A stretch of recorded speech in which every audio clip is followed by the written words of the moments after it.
দেখুন আমরা অনেকে গুগল ম্যাপ ব্যবহার করি। সেই গুগল ম্যাপ ব্যবহার করে আপনি কিন্তু যে কোনো জায়গা যেতে চান, সেই জায়গার শর্টকাট রাস্তা দেখতে চান। তো আজকে এমন একটা ট্রিক আপনাকে বলবো, যে ট্রিকটাই আপনি আপনার গুগল ম্যাপের যে জায়গায় আপনি যাবেন তার শর্টকাট ওয়ে অর্থাৎ শর্টকাট রাস্তা এবং আপনার গাড়িতে যে পেট্রোলের পরিমাণ কিন্তু অনেকটা কমে আসবে। আপনি কিন্তু পেট্রোল বা ফুয়েল থাকে গাড়িতে, সেই ফুয়েল কিন্তু আপনি বাঁচাতে পারবেন।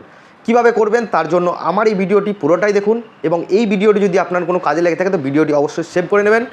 প্রথমে আমরা গুগল ম্যাপে ঢুকবো। গুগল ম্যাপে হওয়ার পরে আপনি কোথায় যেতে চাইছেন, আমি যেমন এখানে হয়তো রঘুনাথগঞ্জ যেতে চাইছি, তো রঘুনাথগঞ্জ আমি ক্লিক করলাম। ক্লিক করার পরে আমরা এখানে কি করি, ডিরেকশানে ক্লিক করলে আপনাকে এখানে দেখতে পাচ্ছেন যে আপনাকে অনেক কটা কিন্তু ওয়ে দেখিয়ে দেয়। তো আজকের ট্রিকটা হচ্ছে আপনাকে এই ট্রিপল ডটে ক্লিক করতে হবে। ক্লিক করার পরে এই অপশানটায় আপনারা ক্লিক করবেন। ক্লিক করার পরে আপনাকে প্রেফার ফিউল রুট অর্থাৎ এই যে ফুয়েল রুটটা রয়েছে, এই ফুয়েল রুটটায় আপনাকে ক্লিক করে দিতে হবে। ক্লিক করার পরে আপনি কিন্তু এখানে দেখতে পাচ্ছেন যে আপনার যে শর্টকাট ওয়ে, সেই শর্টকাট ওয়েটা কিন্তু আপনাকে এখানে দেখিয়ে দেবে যে আপনি কোন শর্টকাট ওয়ে, অর্থাৎ এই শর্টকাট ওয়েতে যদি আপনি যান সেটা কিন্তু আপনার ফুয়েল যদি থাকে সেক্ষেত্রে এই রুটটা কিন্তু আপনাকে দেখিয়ে দেবে।